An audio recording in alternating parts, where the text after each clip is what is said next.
ठीक है।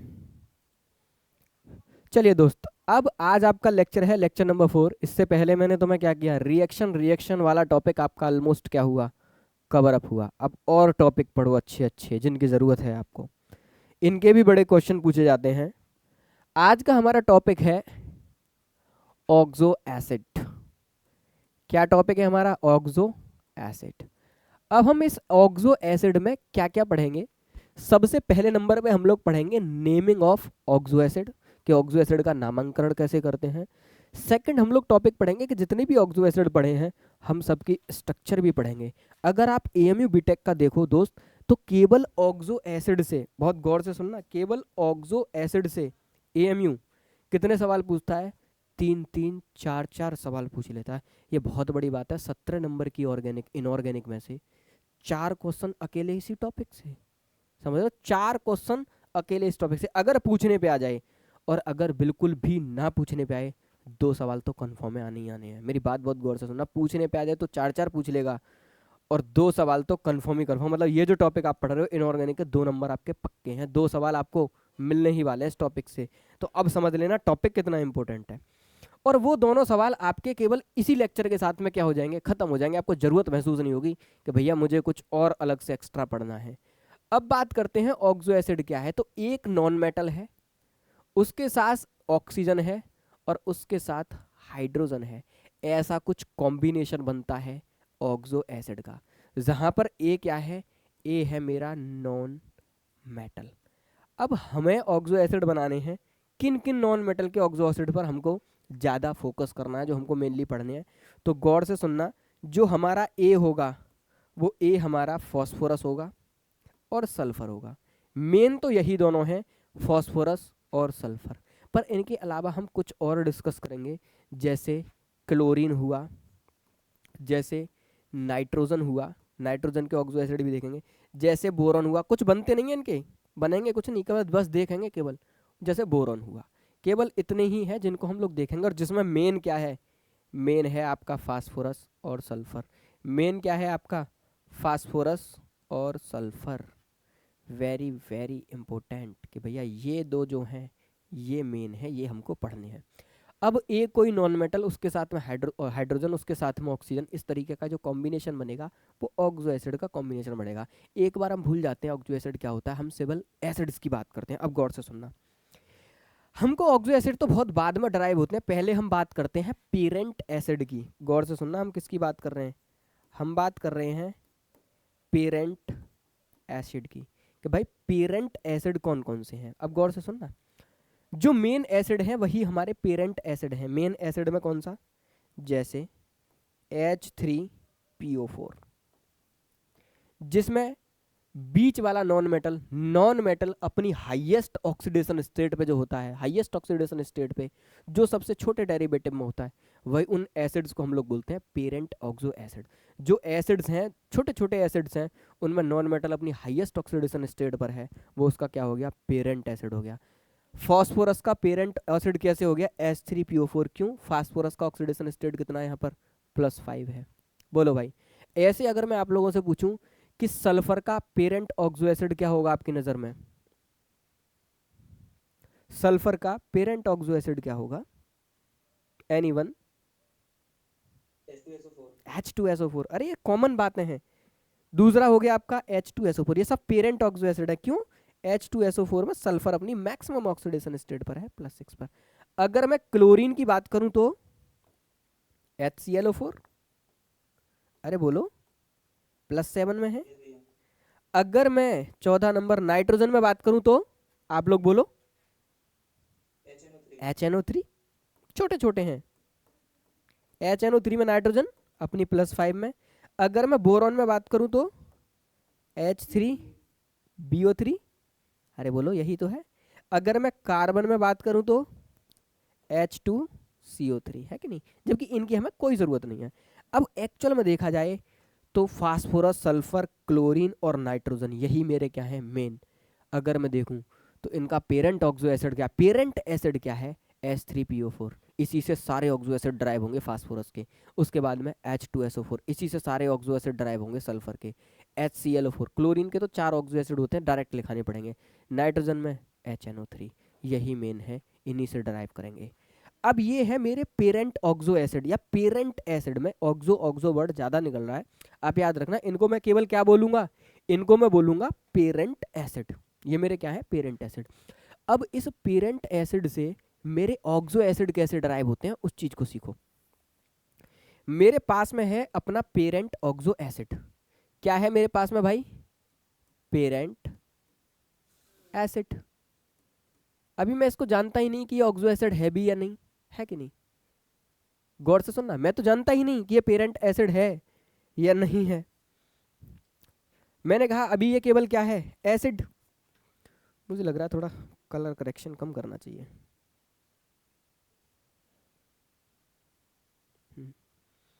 अब आपको थोड़ा सा क्लियर दिखेगा। ठीक है, तो यार मैं तो जानता ही नहीं कि मेरा पेरेंट ऑक्सो एसिड क्या है, अभी मेरा क्या है, पेरेंट एसिड। अब जो मेरा पेरेंट एसिड है, बहुत गौर से सुनना, अगर मैं इन सब के नाम लिखूं, तो अगर मैं पहले वाले का नाम लिखूंगा तो क्या लिखूंगा, बहुत छोटा छोटा लिखना पड़ेगा मुझे। अब इसका नाम क्या है, फॉस्फोरिक। यार ऐसा करता हूँ, इधर दोबारा से लिख देता हूँ, है ना, फिर बनना तो छोटा हो जाएगा। चलो, पेरेंट एसिड अगर मेरे थे, थोड़ा सा इसको दोबारा से एक्सटेंड कर देता हूँ। जैसे मेरा पेरेंट एसिड था H3PO4, मैंने कहा नेमिंग करो, पेरेंट एसिड में ही अपनी तरफ से मैंने बना दिया नेमिंग कि भाई ये पेरेंट एसिड जो थे इनकी नेमिंग करो। इसकी नेमिंग क्या होती है, बोलो। अरे इसका नाम नहीं पता आपको, फॉस्फोरिक एसिड। क्या नाम है, फॉस्फोरिक एसिड, वेरी गुड। अच्छा, इसके नाम में आपको दिक्कत थी, ओके। ये था आपका H2SO4, इसको तो जानते हो, हाँ, HNO3, H3BO4,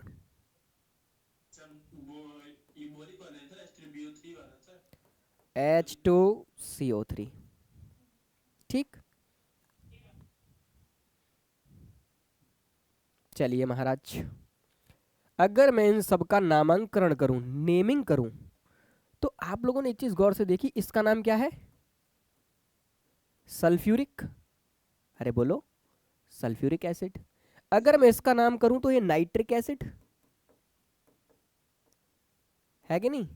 अगर मैं इसका नामांकन करूं तो ये बोरिक एसिड, और अगर मैं इसका नामांकन करूं तो कार्बोनिक एसिड।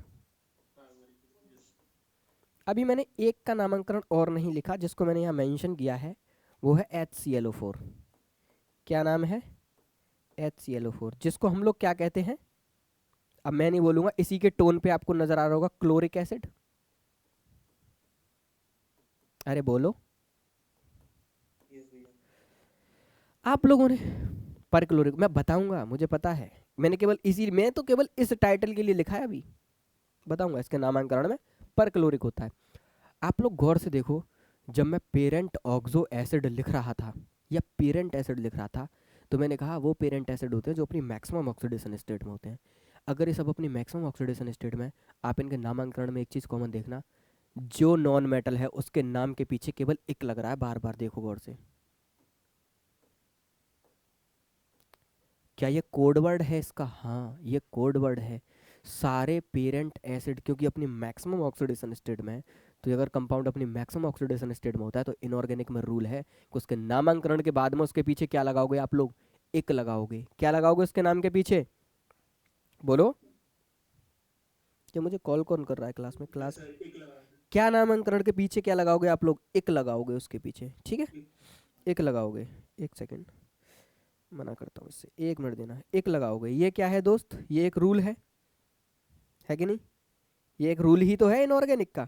अब हमने कभी इस बात पे फोकस ही नहीं किया, हमने कभी इस बात पे फोकस ही नहीं किया कि भाई इनमें सब के पीछे, आज अगर तुमने इसे एनालाइज किया हो तो आज तुमको समझ में आएगा कि ये क्या लगा हुआ है, एक लगा हुआ है इसके पीछे, है कि नहीं।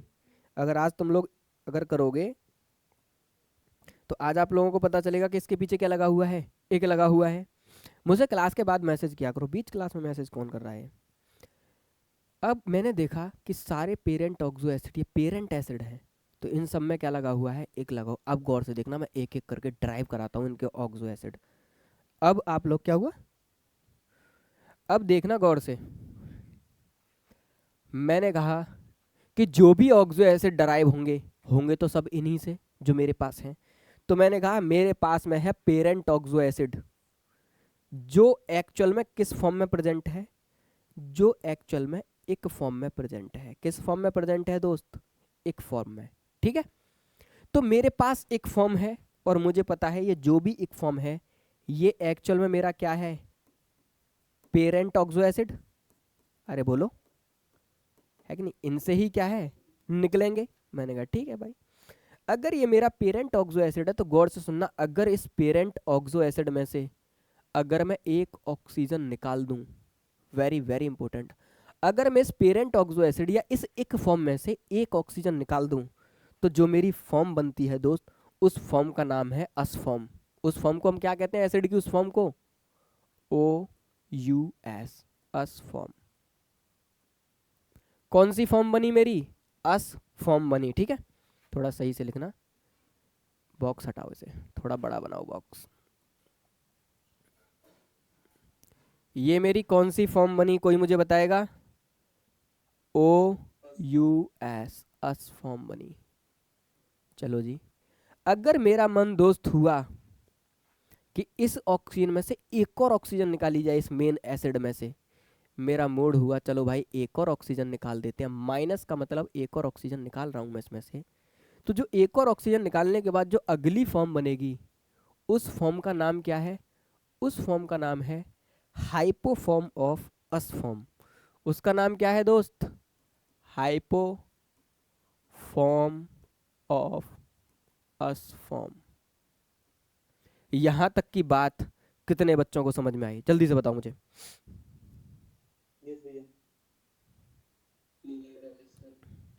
यहां तक की बात कितने लोगों को एकदम क्रिस्टल क्लियर है, बताओ, क्लियर। अब मैं एग्जाम्पल भी आपके साथ सेट करूंगा तभी तो आप लोग पकड़ पाओगे। मेरा मूड हुआ यहां पर लिखने का, कोई एक एसिड अपना पेरेंट, मैंने लिख लिया H3PO4। इसका नाम क्या है, फॉस्फोरिक एसिड, है कि नहीं। अब मैं इसका नाम क्या है, फास्फोरिक एसिड। अरे बोलो, इसका नाम है फास्फोरिक एसिड। अब मैंने इसमें से एक ऑक्सीजन निकाल दी तो यहाँ पे क्या बचा, H3PO3। अरे बोलो, इसको हम लोग क्या कहते हैं, फॉस्फोरस एसिड। देखो बन गया अस, बताओ मुझे, बन गया अस। एक में से एक ऑक्सीजन निकाली, क्या बन गया, अस। मेरा मूड और घुमा, मैंने कहा एक और निकालो, तो बना H3PO2। इसको क्या कहते हैं, इसको क्या कहते हैं, hypo phosphorous acid. Hypo phosphorous acid क्यों, मैंने हाइपो फॉर्म में से, अस फॉर्म में से एक और ऑक्सीजन निकाल दिया। क्या मेरी बात क्लियर है आप लोगों को, जल्दी जल्दी बताओ मुझे। ठीक है, अब गौर से देखना आगे, उतारते जाओ साथ के साथ, अब रुकना नहीं है ये लेक्चर में। हाइपोफॉर्म ऑफ अस फॉर्म। अब मेरा एक और दिमाग घुमा, मैंने कहा ये जो भी मेरे पास अस फॉर्म है दोस्त, गौर से देखना इसको, जो भी मेरे पास अस फॉर्म है, मैंने इसमें से वाटर निकाला। मैंने इसमें से क्या निकाला, वाटर। अब वाटर निकालने के मेरे पास दो तरीके, वाटर निकालने के मेरे पास कितने तरीके दोस्त, दो तरीके। पहला तरीका है मेरे पास में इंट्रा, कैसा, इंट्रा। दूसरा तरीका है मेरे पास में इंटर। ठीक है, एक बार मेरे पास तरीका है इंट्रा। इंट्रा का मतलब क्या होता है, एक ही मॉलिक्यूल में से वाटर निकालना है, और इंटर का मतलब क्या होता है, दो मॉलिक्यूल में से एक वाटर निकालना है। क्या मेरी बात समझ पाए, इंटर और इंट्रा आप लोग, देखो ये जो लिखा हुआ है इंट्रा, इसका मतलब एक ही मॉलिक्यूल में से वाटर निकालना है। इंटर का क्या मतलब, दो मॉलिक्यूल में से एक वाटर निकालना है। वेरी वेरी इंपॉर्टेंट, जब आप एक ही मॉलिक्यूल में से वाटर निकालोगे और उसके बाद जो आपका एसिड डराइव होके आएगा, उसके बाद जो आपका एसिड डराइव होके आएगा, गौर से देखना मेरी बात, उसके बाद जो भी आपका एसिड डराइव होके आएगा उसको मैं नाम दूंगा Meta form of us form, ये क्या हो गया, मेटा। अब मैंने वाटर मॉलिक्यूल निकाला, पर किस तरीके से निकाला दोस्त, इंटर तरीके से निकाला, वेरी वेरी इंपॉर्टेंट। अगर मैं इंटर तरीके से वाटर मॉलिक्यूल निकालूंगा तो इसको मैं बोलूंगा pyro, pyro form of us form, very very important. अब गौर से देखना, जब मैं,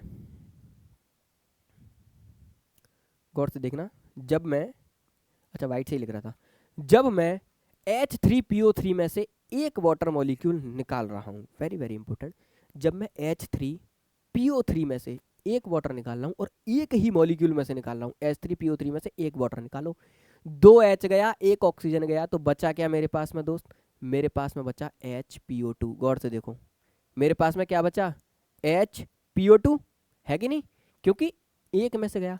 आप लोग इसका नाम बताओ, अगर ये HPO2 बना तो क्या मैं इसको कहूंगा मेटाफॉस्फोरस एसिड, बोलो। आज के बाद कहीं पर भी आपके एसिड के नामांकन का क्वेश्चन आ जाए, कभी जिंदगी में भी गलत नहीं होगा तुम्हारा। Meta form of us form होती है, तो कैसा हो गया, मेटा फॉस्फोरस एसिड।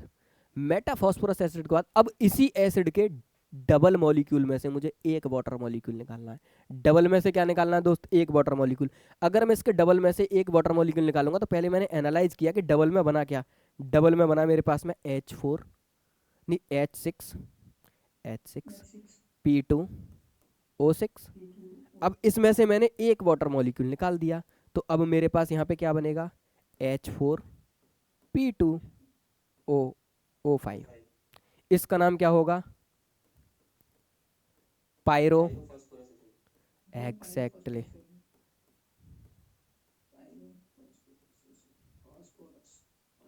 सही है, फॉस्फोरस एसिड। ये आपका पहला सेगमेंट क्लियर हुआ। बहुत बारीकी से पढ़ा रहा हूँ, थोड़ा 15-20 मिनट थोड़ा बारीकी से दे रहा हूँ आप लोगों को, लिखो ना, स्टार्टिंग में मेहनत कर लो, आराम आराम से समझो। यहाँ तक किसी भी बच्चे को कोई डाउट हो तो मुझे बताओ अभी, किसी भी बच्चे को। इनाउर रहमान, बताओ दोस्त, बताते जाना मुझे।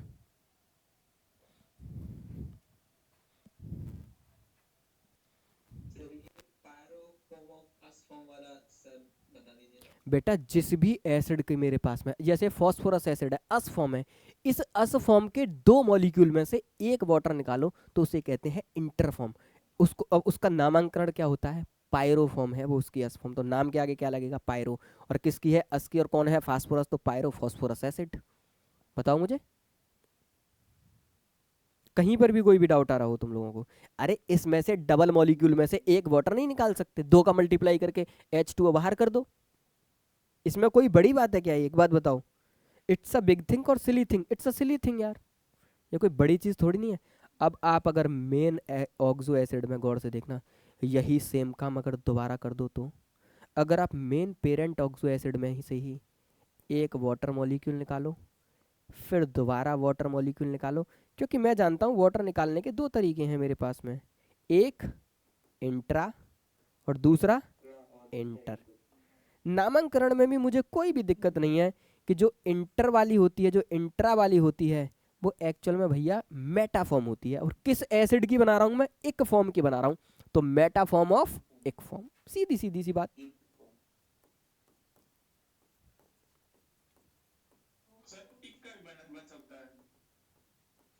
अरे बनेगा तो सबका, इसमें बनेगा तो सबका, टेंशन मत लो, अभी आ रहा हूं मैं, एक एक चीज बहुत बारीकी से सिखाऊंगा, टेंशन मत लीजिए। ये क्या बना मेरा, pyro form of, exactly, pyro form of एक फॉर्म,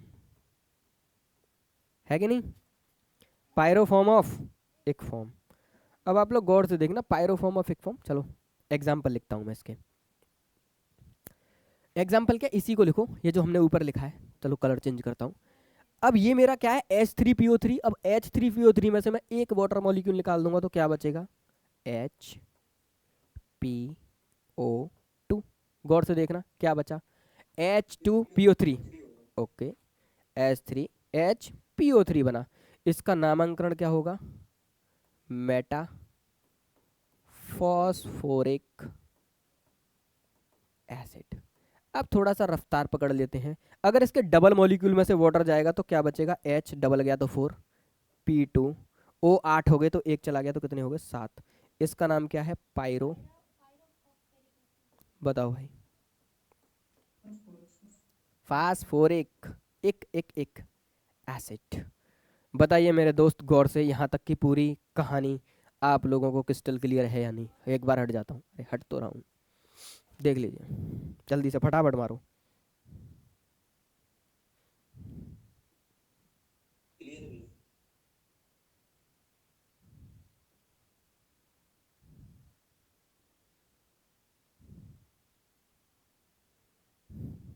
जल्दी से उतारो फटाफट।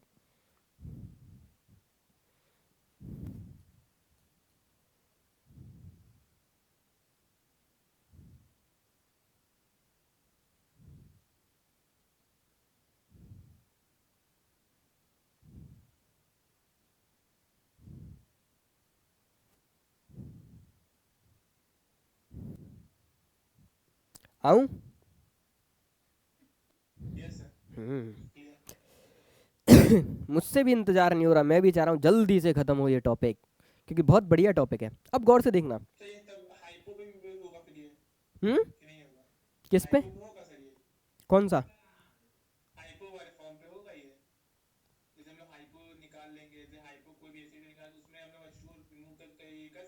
हाँ हाँ, अभी बिल्कुल।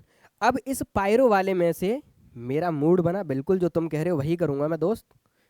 मेरा मन हुआ, मैंने मैंने इस फॉर्म में से भी तो एक ऑक्सीजन निकाला था, पायरो वाली फॉर्म में से मैंने एक ऑक्सीजन निकाल दिया दोस्त, एक ऑक्सीजन निकाल दिया।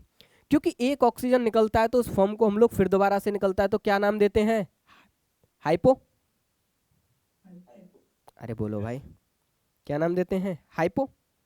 तो मैं लिखूंगा इसे hypo form of, hypo form of, कौन किस फॉर्म का हाइपो है, पायरो। इसका एक और नाम है hypo form of di form. A very very important. जहां पर मैंने लिखा है पायरो फॉर्म ऑफ एक फॉर्म, इसी का एक और नामांकरण है, क्या फॉर्म, इसी के नीचे लिखना, इसको इन शॉर्ट डाई फॉर्म भी बोलते हैं। कौन सी फॉर्म बोलते हैं, डाई फॉर्म। अब ये जो वर्ड मैंने ऐड किया है ना डाई, ये एक्चुअली में कुछ सोच के किया है मैंने, डाई फॉर्म ऐड, इसके अंदर जो डाई फॉर्म ऐड कर रहा है वो कुछ सोच के किया है। अब ऐसा क्यों किया है, सोच के गौर से देखना।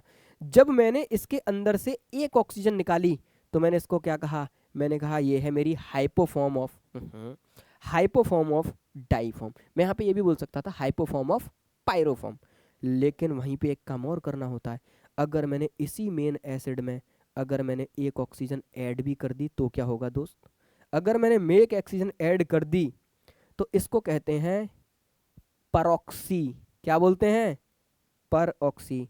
तो अब दोस्त मुझे यहाँ पे लिखना पड़ेगा परऑक्सी फॉर्म ऑफ, परऑक्सी फॉर्म ऑफ। अब मैं यहाँ पे लिखता पायरो फॉर्म, तो इस पायरो की कंफ्यूजन को अवॉइड करने के लिए, इस पायरो की कंफ्यूजन को अवॉइड करने के लिए उन्होंने कहा आप इसको ऐसे बोल दो डाईफॉर्म। डाईफॉर्म इसे इसलिए कहते हैं क्योंकि दो मॉलिक्यूल में से एक वाटर निकलता है, तो इसे डाईफॉर्म भी बोल सकते हैं हम लोग। जैसे मैं यहाँ पे डाई वर्ड यूज कर रहा हूँ, ऐसे मैं यहाँ पर भी डाईफॉर्म यूज कर सकता हूँ, पर यहाँ पे डाईफॉर्म फिर यूज नहीं करते हैं, क्योंकि इसमें ना तो मैं ऑक्सीजन ऐड करता हूँ ना ही मैं इसमें से ऑक्सीजन निकालता हूँ। इस वाले इसमें देखना गौर से, कौन सी वाली में, अस वाली में मैं केवल ऑक्सीजन ऐड और सब्सट्रैक्ट केवल किस में करता हूँ, एक फॉर्म वाले पायरो में। तो जब भी मैं एक फॉर्म वाला पायरो यूज करता हूँ तो वहाँ पे उसे पायरो भी कह सकता हूँ और उसे डाई फॉर्म भी कह सकता हूँ। अगर मैं इसका ज़्यादातर डाई का यूज करूंगा तो मैं इसको लिखूंगा hypo form of di form. और एक ऑक्सीजन, क्योंकि मैं यहाँ पर ये माइनस लिख दिया, गलत है, ये ऑक्सीजन लिखो प्लस का। अगर मैं ऐसा कह रहा हूँ तो इसे कहते हैं pyro form of di form. Very very important. अब आप लोग ये मत कहना कि भैया ये डाई फॉर्म क्यों कह रहे हो, क्योंकि एक्चुअल में मैं यहाँ पर पायरो, इस कन्फ्यूजन को, पैरोक्सी और पायरो दोनों एक जैसे ना लगे, इस कन्फ्यूजन को अवॉइड करने के लिए मैं वहाँ पे लिख देता हूँ क्या, डाईफॉर्म। क्या मेरी बात क्लियर है,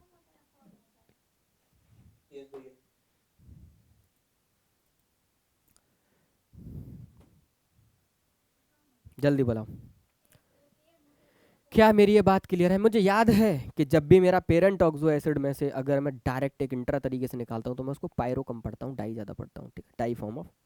अगर मैं इसको पायरो फास्फोरिक एसिड कराऊँ तो क्या मैं इसको डाई फॉस्फोरिक एसिड भी बोल सकता हूँ साथ के साथ? बोलो, क्या इसका एक और नाम है ना मेरे पास में, क्या?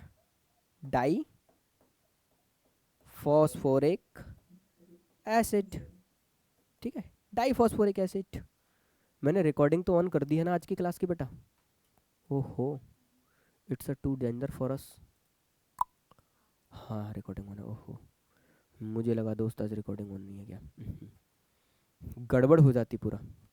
Die form of phosphoric form, अब देखना गौर से, इस H4P2O7 में से मैंने एक और ऑक्सीजन निकाल दिया, एक और ऑक्सीजन निकाला तो क्या बना? H4P2, H4, देखते जाओ, H4P2O6, एक ऐड कर दिया तो H4P2। इस मेन एसिड्स में से मैं एक ऑक्सीजन निकाल रहा हूं और O कितने हो गए? दो था, 8, है कि नहीं?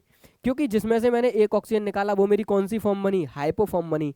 तो इसका नामांकरण में क्या लिखूंगा? इसका नामांकरण क्या लिखूंगा मैं, बताओ? Hypo, very good, hypodiphosphoric acid. और इसका नामांकरण क्या लिखूंगा मैं? एग्जैक्टली, अब देखो आप लोग समझ गए ना, peroxy di phosphoric, phosphoric acid. जब भी एक ऑक्सीजन हम ऐड करते हैं हम हमेशा वर्ड यूज करते हैं पर ऑक्सी। अब गौर से सुनना, अगर मैं मेन पेरेंट ऑक्सो एसिड में ही डायरेक्ट एक ऑक्सीजन ऐड कर दूं तो,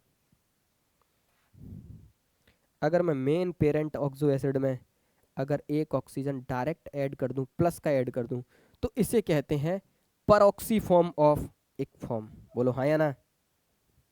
इसका नामकरण क्या हो जाएगा? परऑक्सी फॉर्म ऑफ एक form.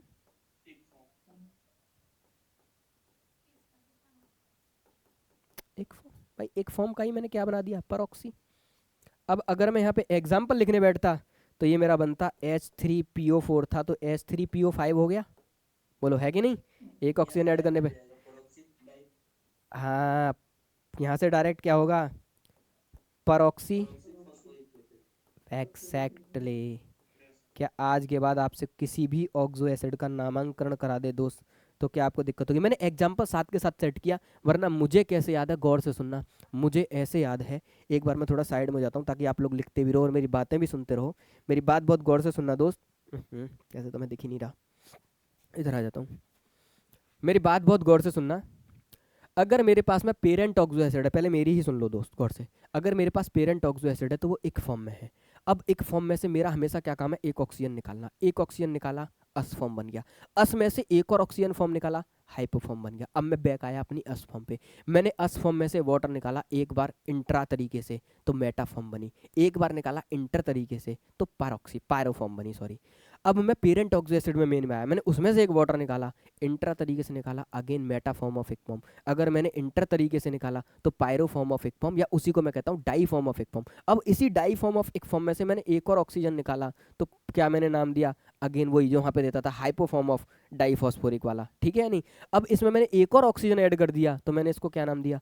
परऑक्सी form of di form. Main parent oxo acid में अगर मैंने एक और ऑक्सीजन ऐड कर दिया तो परऑक्सी फॉर्म ऑफ एक फॉर्म। ये पूरा ऑक्सो एसिड का नोमेनक्लेचर है। क्या ये क्लियर है? इसीलिए पूरा 30 मिनट मैंने इस पे इन्वेस्ट करी है। मैं चाहता 5 मिनट में लिख देता इस पूरे को। एक एक एग्जाम्पल मैंने लेके साथ में पूरा बना के दिखाया कि भाई अगर मेरे पास में फॉस्फोरिक एसिड है तो उसके इतने सारे ऑक्सो एसिड हैं, ये सब ऑक्सो एसिड हैं। क्या मुझे दुनिया में कोई भी ऑक्सो एसिड इनमें से कोई सा दे दे, क्या मैं नामांकन तुरंत थोड़ा सा ये चार्ट दिमाग में बना के तुरंत बता दूंगा? बोलो। ये एक बहुत बेहतरीन नॉलेजेबल लेक्चर है दोस्त आप लोगों के लिए। ये आपकी नॉलेज बूस्ट कर देगा आज पूरा। आप लोगों ने उतार लिया ये? जल्दी बताओ। उतार लिया तो आगे बढ़े। अभी क्लास खत्म हो गई, एक और लिंक भेजूंगा, जल्दी से ज्वाइन कर लेना।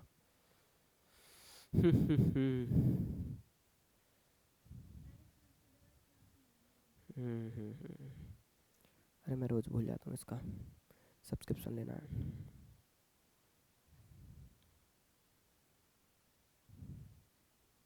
आगे बढ़े, आराम से बताइए जल्दी से। उतार लिया? स्क्रीनशॉट ले लो फ़ोन में।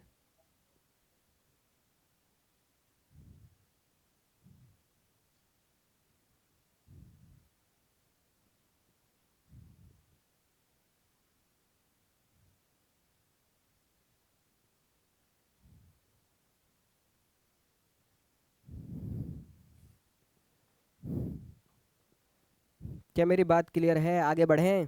आप लोगों ने तो रोक दिया यार। हम्म।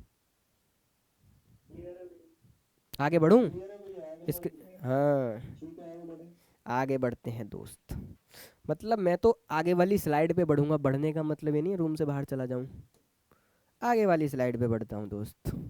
अब देखना कितने फास्ट तरीके से बनाऊंगा मैं। अब मैं दूसरे ऑक्सो एसिड बनाने जा रहा हूँ। दूसरे ऑक्सो एसिड जैसे, दूसरे ऑक्सो एसिड जैसे अब मैं सल्फर का बनाता हूँ। तो अब क्या मैं पूरा पीछे वाला चार्ट लिखूंगा ना? अब तो मैं सल्फर का, ये मैंने क्या लिख दिया?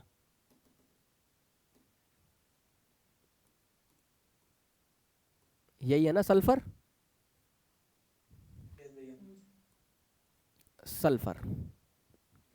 अब गौर से देखना, सल्फर का पेरेंट ऑक्सो एसिड, देखना मैं कैसे बनाऊंगा, H2SO4, है कि नहीं? मैं इसको बंद करूंगा और मैं इसका नामांकरण लिखूंगा फॉस्फोरिक एसिड।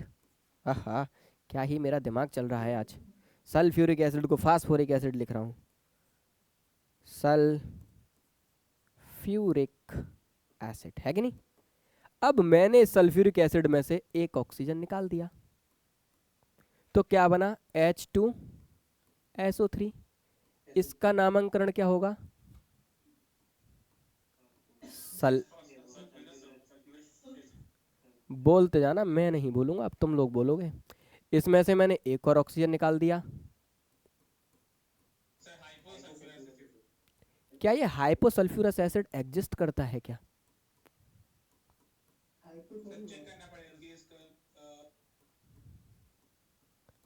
मैंने नामांकरण लिखने को लिख दिया पर ये एग्जिस्ट नहीं करता। ठीक है, ये एग्जिस्ट नहीं करता। अभी मैं बताऊंगा, एग्जिस्ट नहीं करता। ओके। उसके बाद, उसके बाद भैया वही बात कि मैं इस एसिड में से H2O निकालूंगा। किस तरीके से H2O निकालूंगा दोस्त? इंट्रा तर वेरी गुड। मैं इसमें इंट्रा तरीके से जैसे ही H2O निकाला, इस H2SO3 में से अगर H2 हो गया तो क्या बचा? केवल SO2। आप एक बार गौर से, आप गौर से एक बार एनालाइज करिए। मैंने इसमें -H2O किया, पर किस तरीके से किया? इंटर तरीके से। इंटर तरीका कहता है इसके डबल में से एक वाटर निकाल दो। अगर मैं डबल में से वाटर निकालूंगा, H2O5, O5। इसका नामांकरण बताइए।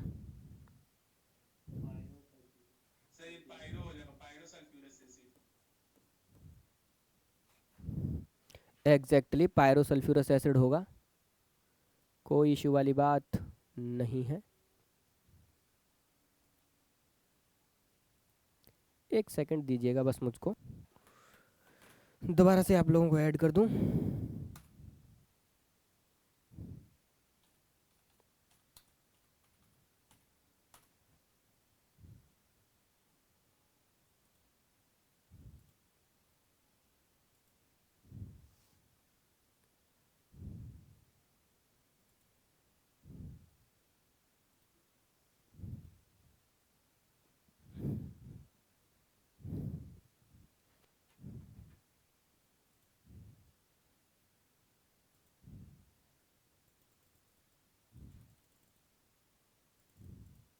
अच्छा, ये भी चीज़ सही है, मुझे पता रहता है कितने बच्चे एक्टिवली मुझसे पढ़ रहे हैं। जब मैं दोबारा क्लास में तुम्हें ज्वाइन करता हूँ तो मेरी दोबारा से नज़र पड़ती है कि पहले किस किस को ज्वाइन किया था एंड अगेन किस किस को ज्वाइन कर रहा हूँ। तो ये चीज़ भी दोस्त अच्छी है, इससे पता रहता है कितना बच्चा बैक सीरियस है, जिसे समझ में आ रहा है। बढ़िया।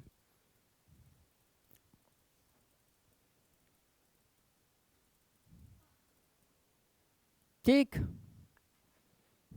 आते जाइए, मैं ज्वाइन करता रहूँगा, टेंशन मत लीजिए। इसका नामांकरण दोस्त क्या होगा? पायरोफॉस्फोरस एसिड, बोलो, या पायरोसल्फ्यूरस? Sulphurous acid. आप कहोगे भैया आप तो अभी तक उसके फ्लेवर से ही बाहर नहीं निकल के आ पा रहे हो, फास्फोरिक एसिड के फ्लेवर से बाहर नहीं आ रहे हो। एक वाटर निकाला मैंने किस तरीके से, इंटर तरीके से, एक निकाला इंटर तरीके से। आप लोग बहुत गौर से एनालाइज करना, जब मैंने इंट्रा तरीके से निकाला तो ये SO2 बना। क्या SO2 कोई एसिड होता है या गैस होती है? गैस होती है। इसका मतलब सल्फ्यूरिक एसिड से सल्फ्यूरस एसिड बनाने के बाद अगर मैं उसकी मेटाफॉर्म बनाना चाह रहा था तो मेटाफॉर्म एग्जिस्ट ही नहीं करती है, क्योंकि मेटाफॉर्म कोई एसिड बनी ही नहीं। एसिड के लिए क्या OH होना जरूरी था? H और OH होना जरूरी था। HOH का वो तो गैस बन गया, गैस बन गया निकल गया। इसका मतलब सल्फ्यूरिक एसिड से सल्फ्यूरस, सल्फ्यूरस एसिड की मेटाफॉर्म एग्जिस्ट करती है? मेटाफॉर्म एग्जिस्ट नहीं करती। क्या पायरोफॉर्म एग्जिस्ट करती है सल्फ्यूरस की? हाँ पायरोफॉर्म एग्जिस्ट करती है, क्योंकि पायरोफॉर्म में जो बना वो एक एसिड था। क्या मेरी यहां तक की बात क्लियर है आप लोगों को? अगर मैं सल्फ्यूरिक एसिड का हाइपोसल्फ्यूरस एसिड भी देखूं तो ये एसिड भी एग्जिस्ट नहीं करता। लिखते जाना, एसिड ही नहीं करता, एग्जिस्ट ही नहीं करता। एग्जिस्ट नहीं करता तो हमारा काम और हल्का हो गया यार। मैं ठीक है, थर्मोडायनेमिकली अनस्टेबल कंपाउंड से एग्जिस्ट नहीं किया। अब मैं मेन पेरेंट ऑक्सो एसिड्स में से मैंने एक वाटर निकाला। किस तरीके से निकाला दोस्त बताना? इंट्रा। इंट्रा तरीके से जब मैंने इसको निकाला तो क्या बना यहाँ पे? जल्दी जल्दी बताओ, स्पीड। हाँ, अगर मैं यहाँ पे कंपाउंड देखूं, अरे दोस्त पहले कंपाउंड तो देखो। अगर मैंने इसमें से H2O निकाला तो यहाँ पे बचा SO3। मैंने कहा एग्जिस्ट ही नहीं करता। आराम से तो देखो, नामांकन तो आप बता रहे हो, पहले ये तो चेक करो करता है या नहीं करता है। मैंने एक और वाटर मॉलिक्यूल निकाला, पर इस बार मैंने निकाला इंटर तरीके से। जैसे ही मैंने इंटर तरीके से दोस्त निकाला तो क्या बना? यहाँ पर बना H H2O S2O7। इसका नाम मैं जानता हूँ बहुत अच्छे तरीके से, क्या है? Die sulphuric. कंफ्यूजन अवॉइड करने के लिए पायरो नहीं लिखूंगा, डाई सल्फ्यूरिक एसिड। अब इस डाई सल्फ्यूरिक एसिड्स में से कोई महान भाव आया, उसने मुझसे कहा अरे भाई इसमें से एक ऑक्सीजन और निकाल दो ना। मैंने कहा ठीक है, इसमें से एक ऑक्सीजन मैं और निकाल देता हूँ। जब मैंने इसमें से एक ऑक्सीजन और निकाला तो यहाँ पे क्या बना? H2S2O6। एक और महान भाव आए, उन्होंने मुझसे कहा भाई इसमें एक ऑक्सीजन और डाल दो ना। मैंने कहा ठीक है, एक ऑक्सीजन ऐड कर देता हूँ। जब मैं एक ऑक्सीजन ऐड करूँगा इसके अंदर तो आप लोग गौर से बताओ क्या बनेगा? H2S2O8। क्या आप इन दोनों का नामांकन जानते हो? बोलो। हम्म। अच्छा अच्छा अच्छा अच्छा, sorry sorry sorry sorry sorry sorry, मैंने इधर ऐड नहीं किया, एक मिनट। ये तो थोड़ा सा गड़बड़ होगी दोस्त, ऐड करना ज़रूरी था। हाइपो डाई सल्फ्यूरिक एसिड, ठीक है। इसको क्या लिखूंगा मैं? पर ऑक्सी डाई सल्फ्यूरिक एसिड। बोलो हाँ या ना, है कि नहीं दोस्त? Peroxy di sulphuric. आप लोग मेरा राइटिंग समझ लेते हो ना, बाद में स्लाइड में नहीं समझते, मैं थोड़ा सा ना मिक्स करके लिखता हूँ।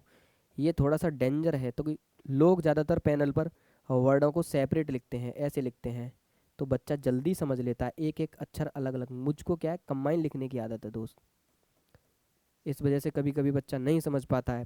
पायरो डाई सल्फ्यूरिक एसिड, और एक और बचा। अगर मैं मेन एसिड में ही क्या कर दूं, बताइए दोस्त? एक ऑक्सीजन ऐड कर दो, ऑक्सीजन ऐड कर दूं तो क्या बनेगा? H2SO5 pyro sulphuric acid. Pyro sulphuric acid, बहुत महान आदमी हो तुम।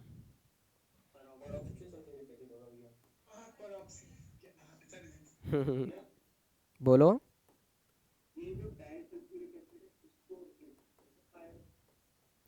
इसको पायरो नहीं लिखते हैं, कंफ्यूजन, क्योंकि पायरो परऑक्सी सल्फ्यूरिक एसिड थोड़ा सा अजीब लगता है लिखने में, इसलिए लोगों ने इसको कह दिया डाई फॉर्म ऑफ इक फॉर्म। क्या मेरी बात समझ में आई? क्या मेरी बात समझ? हाँ, इसको लिख सकते हो आप pyro sulphuric acid, no doubt. इसको डाई सल्फ्यूरिक भी लिख सकते हो। अरे मैंने पीछे बताया तो है, कंफ्यूजन तो नहीं है अब आप लोगों को। इसको पायरो भी लिख सकते हो,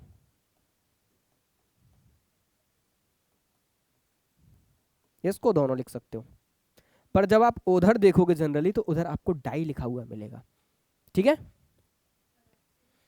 जल्दी उतारो। ये सल्फर के सारे ऑक्सो एसिड हैं जो तुम्हारे सामने हैं, यही एग्जिस्ट करते हैं और यही आप लोगों को पढ़ने हैं। देख लो गौर से। कौन सा? हम्म हम्म। फास्टली उतारो एकदम।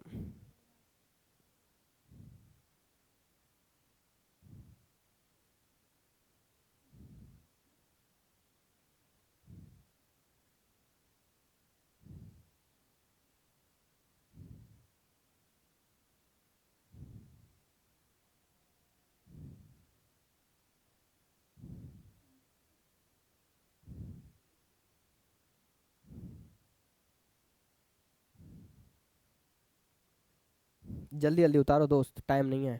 अच्छा, बच्चा ज्वाइन कर दो। We have a too much limited time.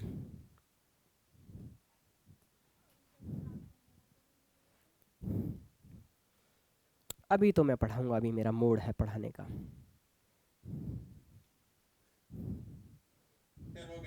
हो गया? देखो जल्दी जल्दी करो तो ज़्यादा कंटेंट पढ़ा दूँ। अब मैंने गौर से देखा यार, सल्फर हो गया, आप लोगों ने उतार तो लिया ना? नहीं उतारा तो एक बार स्क्रीनशॉट ले लो, जल्दी से मारो स्क्रीनशॉट, फोटो खींच लो। चलो, अब मैं आता हूँ अपने अगले ऑक्सो एसिड पर। गौर से देखना, किस पे? HNO3 नाइट्रोजन पे। ऐसे ही बनाता हूँ थर्ड नंबर का नाइट्रोजन। मैंने जो आपको चार्ट सिखाया है ना, वही सबसे मेन है यार, वही सबसे मेन है। बाकी तो अब देखना, मैं गौर से लिख रहा हूँ। मैंने लिखा है HNO3, मैंने कहा ठीक है, इसमें से एक ऑक्सीजन निकालो HNO2, एक और ऑक्सीजन निकालो HNO, एग्जिस्ट ही नहीं करता, हटाओ अलग। HNO3 में से मैंने एक वाटर निकाला, इंट्रा तरीके से निकाल ही नहीं सकता, एग्जिस्ट ही नहीं करता। मैंने कहा एक और वाटर मॉलिक्यूल निकालो इंटर तरीके से, मैंने इंटर तरीके से निकाला तो क्या बना? N2O4। क्या बना? N2O3। N2O3, N2O3 एग्जिस्ट ही नहीं करता, क्योंकि क्या नहीं है, कोई एसिड ही नहीं है। मैंने मेन पेरेंट ऑक्सो एसिड में से एक वाटर मॉलिक्यूल निकाला, एक वाटर मॉलिक्यूल निकाला, NO2 बचा, एग्जिस्ट ही नहीं करता, इंट्रा से निकाला। फिर एक ही है तो निकलेगा ही नहीं, निकलेगा ही नहीं, क्योंकि मेरे पास क्या है? इंट्रा बनाने के लिए है ही नहीं, है कि नहीं? अगर मैं इंट्रा बनाने के लिए दो ले भी लेता तो क्या बचता? N2O5। ये भी कोई ऑक्सो एसिड नहीं है। मैंने देखा कि अगर मैं इसमें एक ऑक्सीजन और दूं तो मैं इसे दे नहीं सकता। क्यों? नाइट्रोजन के अंदर वैकेंट डी ऑर्बिटल नहीं होता है, वैकेंट डी ऑर्बिटल, अनअवेलेबिलिटी। गौर से सुनना, unavailability, unavailability of vacant D orbital. क्योंकि नाइट्रोजन के अंदर कोई वैकेंट डी ऑर्बिटल नहीं है, तो आप इसको अगर फर्दर डायरेक्ट ऑक्सीजन देने की भी कोशिश करोगे तो इसमें कोई फर्दर डायरेक्ट ऑक्सीजन भी नहीं जाएगी। क्यों? HNO कितना हो जाएगा? 4। नाइट्रोजन +5 से +7 में आ जाएगा। नाइट्रोजन +7 में कभी एग्जिस्ट करता ही नहीं है दोस्त, +5 से ऊपर जाता ही नहीं है। इससे पिछले वालों में मैं ऑक्सीजन दे रहा था, उनमें ऑक्सीजन जा रही थी। क्यों? क्योंकि उनके पास में वैकेंट डी ऑर्बिटल था। और आगे चल के आप पढ़ोगे कि वैकेंट डी ऑर्बिटल से उसकी क्या हो जाती है? कोवैलेंसी इंक्रीज कर जाती है। इसके अंदर कुछ नहीं। मैं गौर से जब इसके ऑक्सो एसिड बनाने गया ना, तो इसके कोई ऑक्सो एसिड बनाए नहीं सिवाय HNO2 के। तो नाइट्रोजन के आप दो ही पढ़ते हो, एक नाइट्रिक और एक नाइट्रस, याद करो। क्या इसके अलावा कोई और पढ़ते हो? होते ही नहीं है, बनाए मैंने, बने ही नहीं। जब मैं बनाने गया तो बने ही नहीं। क्या ये कॉन्सेप्ट आपको क्लियर है? बने नहीं, जल्दी बताओ। है ना, ये तो क्लियर है, बने ही नहीं। मैं तो पूरे, मुझे चार्ट सिस्टम पता था, कैसे इंट्रा बनेगा, कैसे हाइपो बनेगा। मैंने देखा ये तो यहीं आके लटक गया। इसके अलावा एक और ऑक्सीजन निकाल दी तो पता चलता है HN ही बचा। ये तो कोई एसिड होते ही नहीं। ऑक्सो एसिड का तो पैटर्न है नॉन मेटल ऑक्सीजन और हाइड्रोजन शुड बी देयर, पर एक्चुअल में है ही नहीं। ठीक, पता चला कुछ भी एग्जिस्ट नहीं करा नाइट्रोजन के केस में। अब मैं बनाऊंगा नहीं, सेम सिनेरियो। ये unavailability of vacant D orbital, इसका मतलब है अगर आप पीरियोडिक टेबल गौर से देखो तो मैंने वहां पे बताया था कि नाइट्रोजन जो है वो अपनी कोवैलेंसी इंक्रीज नहीं कर सकता, जबकि इसके नीचे वाले जो हैं वो 5 भी बना सकते हैं, 7 भी बॉन्ड बना सकते हैं भैया, उनका कोई पता नहीं है कितने बना सकते हैं, क्योंकि उनके पास में वैकेंट डी ऑर्बिटल होता है। तो वही सेम कॉन्सेप्ट मैं क्या कर रहा हूँ यहाँ पे यूज कर रहा हूँ, unavailability of vacant D orbital. आगे बढ़ते हैं। ठीक। और एक चीज और बता रहा था मैं यहाँ पे, गौर से सुनना।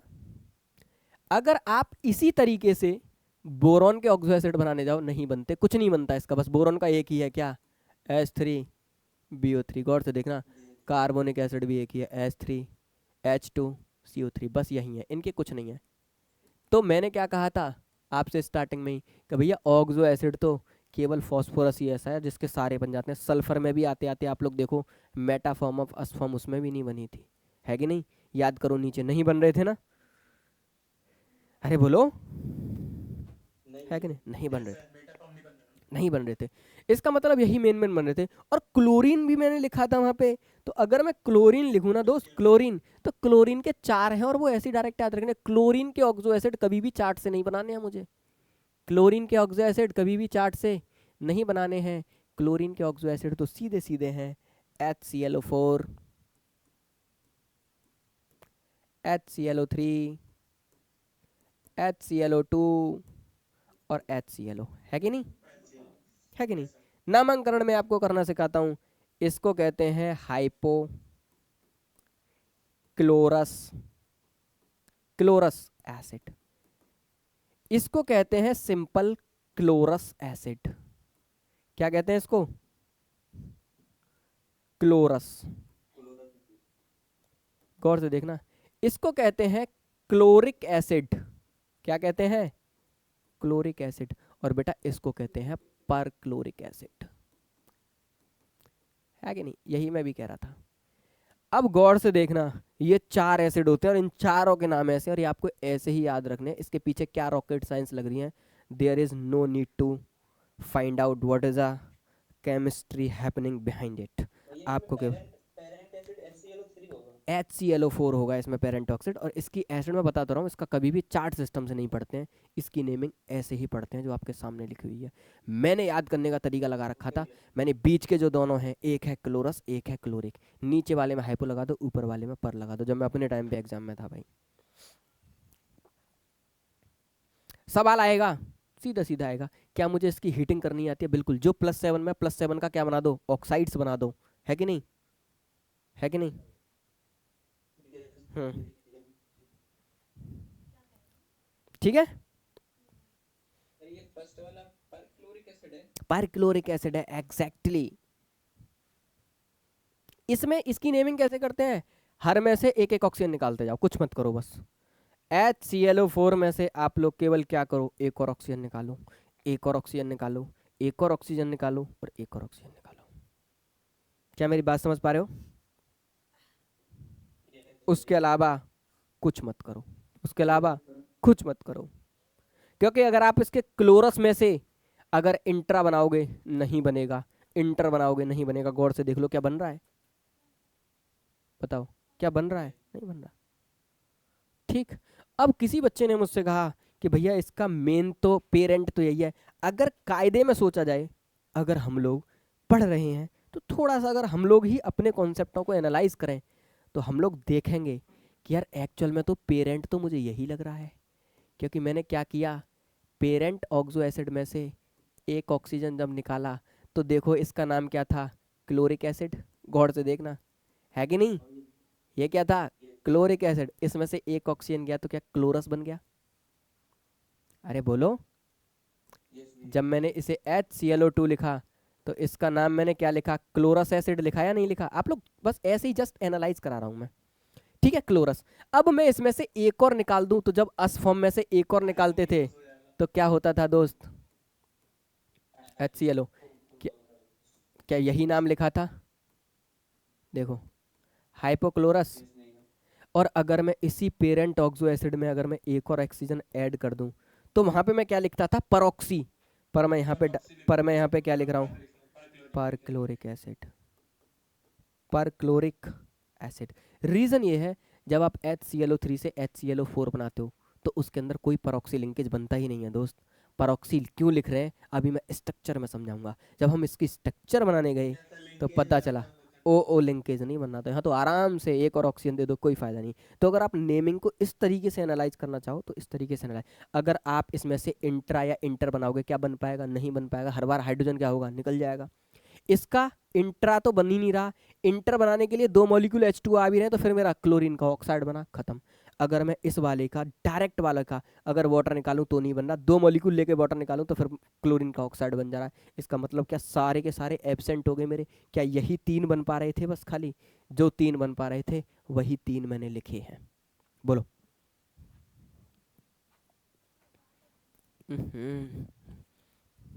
क्या क्या डाल देते हो तुम?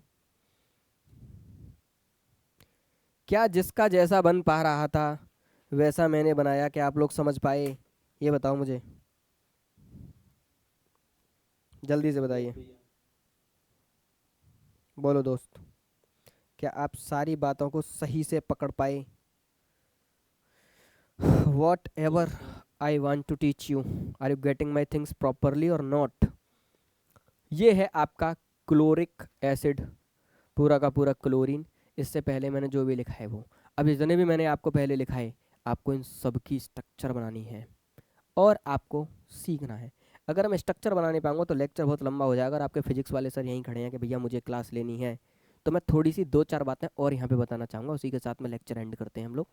2-4 बातें क्या हैं, ये उतार लिया तो बताऊँ पीछे?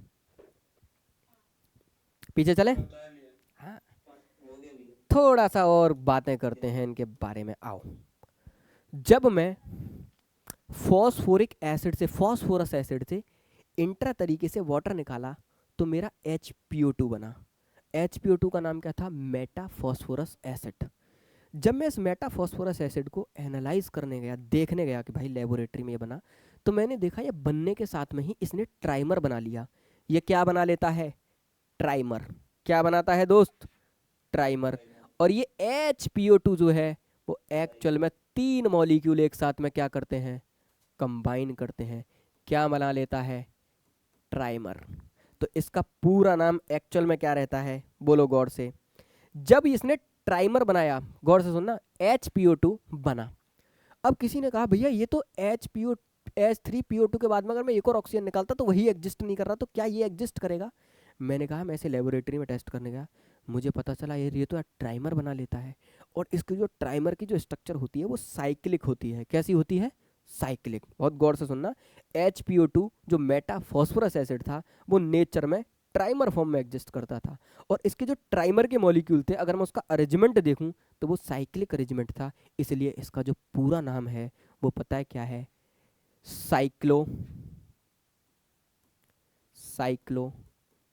Try Meta phosphorus acid. Very very important, very very important. देखो गौर से,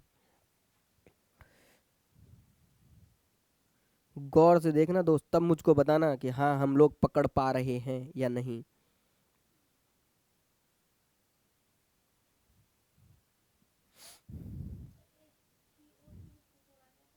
हाँ हाँ, HPO2। थोड़ा सा एकदम डाइजेस्ट करो इस बात को कि भैया जब हम ट्राई मेटा फॉस्फोरस एसिड में ट्राई इसलिए लगा रहे हैं क्योंकि ये 3 मॉलिक्यूल कंबाइन होके बनते हैं। HPO2 डायरेक्ट नहीं, ट्राइमर फॉर्म में एग्जिस्ट करता है। साइक्लो वर्ड भैया हम इसलिए लगा रहे हैं क्योंकि जब हमने इसकी स्ट्रक्चर देखी तो स्ट्रक्चर साइक्लिक थी। कल बना के दिखाऊंगा। ऐसा ही कुछ सिनेरियो आगे चल के सल्फर के साथ में भी हुआ। ऐसा ही कुछ सिनेरियो आगे चल के किसके साथ में हुआ? ना ना ना, सल्फर नहीं, इसके साथ में हुआ। जब मैंने यहाँ पे HPO3 बनाया, है कि नहीं? बनाया या नहीं बनाया? तो यार मैंने इसको देखा नेचर में HPO3 को, तो मैंने देखा ये भी ट्राइमर बना ले रहा है। HPO3 मेटा, दोनों के मेटा ट्राइमर फॉर्म में एग्जिस्ट करते हैं दोस्त। जब मैंने देखा नेचर में तो ये ट्राइमर बना रहा था, और जब मैंने इसकी स्ट्रक्चर देखी तो इसकी स्ट्रक्चर भी कैसी थी? साइक्लिक फॉर्मेट की थी। तो एक्चुअल में ये जो मेटा फॉस्फोरिक एसिड था उसका पूरा नाम था cyclo try Meta phosphoric acid. क्या मेरी बात आप लोगों को समझ में आई? एक्चुअल में इसका नाम था मेटा फॉस्फोरिक एसिड, पर मुझे पता चला ये जो मेटा फॉस्फोरिक एसिड है ये नेचर में ट्राइमर फॉर्म में मिलता है। जब मैंने इसकी स्ट्रक्चर देखी तो साइक्लिक थी, और IUPAC का नोमेनक्लेचर कहता है कि अगर किसी की भी स्ट्रक्चर साइक्लिक है तो आप उसकी नेमिंग में सबसे पहले साइक्लो वर्ड यूज करोगे। बोलो हाँ या ना? ये तो नेमिंग का रूल है कि भाई अगर किसी की स्ट्रक्चर साइक्लिक है तो आप उसके नेमिंग में सबसे पहले ही लिख दोगे साइक्लो। उसके बाद जो भी कुछ है ट्राई मेटाफॉस्फोरिक, 3 मेटाफॉस्फोरिक एसिड मिलके एक साथ होता है ट्राई मेटाफॉस्फोरिक, क्योंकि साइक्लिक स्ट्रक्चर बनाते हैं तो नेमिंग में मुझे क्या रखना पड़ेगा, साइक्लो। एएमयू बीटेक में कितनी बार रिपीटेड है, साइक्लो मेटाफॉस्फोरिक एसिड की एसिडिक स्ट्रेंथ कितनी है या एसिडिटी कितनी है, वेरी वेरी इंपॉर्टेंट। ये सवाल का आंसर आपको किससे मिलेगा, स्ट्रक्चर से, जब मैं आपको कल पढ़ाऊंगा। ये दोनों स्टेटमेंट बहुत इंपॉर्टेंट, और गौर से सुनना। अब तक का मेरा एनालिसिस है, जितनी भी बार ऑक्जो एसिड से सवाल आ रहा है, या तो ट्राई मेटाफॉस्फोरिक एसिड से आ रहा है या ट्राई मेटाफॉस्फोरस एसिड से आ रहा है, बहुत इंपॉर्टेंट। जिस साल मैं एमयू बीटेक में बैठा था तब भी सवाल मुझे यहीं से मिला था, और मैं इससे जब जा रहा था एग्जाम का पेपर देने, मैं आपको ऑनेस्टली बता रहा हूँ, मेरा एक दोस्त था, क्योंकि मैं यूनिवर्सिटी में डिप्लोमा कर रहा था, तो वो पता है मेरे पास आया, वो डिप्लोमा का था, तो वो बी की तैयारी कर रहा था, तो वो मेरे पास आके बोला, ललित भाई जल्दी से मुझे कुछ ऐसा बताओ जो पेपर में आए ही आए। मैं आपको ऑनेस्टली बता रहा हूँ, मैं उसे यही 2 स्ट्रक्चर बैठ के पढ़ा रहा था। मैंने भाई इन दोनों स्ट्रक्चरों को देख ले, या तो इनके सिग्मा बॉन्ड या पाई बॉन्ड पूछेगा, या आपसे पूछ लेगा इसकी एसिडिटी क्या है या इसकी बेसिसिटी क्या है। और जब मैं पेपर में पहुंचा तो यही सेम सवाल बेसिड स्ट्रेंथ में पूछ रखा था कि बेसिसिटी कितनी है, क्योंकि पढ़ने के साथ साथ पता चल जाता है कि ये टॉपिक कितना इंपॉर्टेंट है। आज इसका लेक्चर 1 डिलीवर हुआ है, जिसमें आप लोग नेमिंग सीखे हो। कल का जो लेक्चर होगा स्ट्रक्चर के साथ, इन 2 लेक्चरों को आप केयरफुली देख लेना। आपका लक है दोस्त, अगर एग्जामिनर बहुत खुश हुआ तो आपको 3 सवाल मिल जाएंगे, वरना 1 और 2 सवाल तो आपको पक्का है कि यहाँ से मिलेगा ही मिलेगा। जितना पढ़ा है इतने से ही आएगा। क्या यहाँ तक का लेक्चर क्लियर है? बिल्कुल, बहुत इंपॉर्टेंट है ये, है कि नहीं? क्या पता आपसे यही कह दे, इनमें से कौन सा फॉर्मूला है साइक्लोमेटा ट्राइफॉस्फोरिक एसिड, कुछ भी बना सकता है। साइक्लो ट्राई मेटाफॉस्फोरिक एसिड के अंदर कितने सिग्मा पाई बॉन्ड है, साइक्लो ट्राई मेटाफॉस्फोरिक एसिड के अंदर कितने पीओपी बॉन्ड हैं, साइक्लो ट्राई मेटाफॉस्फोरिक एसिड के अंदर कितने फॉस्फोरस अरेंज हैं, कितनी वेराइटी से लगातार ये सवाल आए हुए हैं दोस्त। तो आप बता कब पाओगे, जब आपको आइडिया हो साइक्लो ट्राई मेटाफॉस्फोरिक एसिड होता क्या है, और जब स्ट्रक्चर पता चल जाए तब भी कुछ भी पूछ सकता है आप लोगों से। ठीक है, चलो 10 मिनट के अंदर आप अपनी फिजिक्स की क्लास में दोस्त आ जाना। चलो ठीक है, चलिए, goodbye and good night all of you.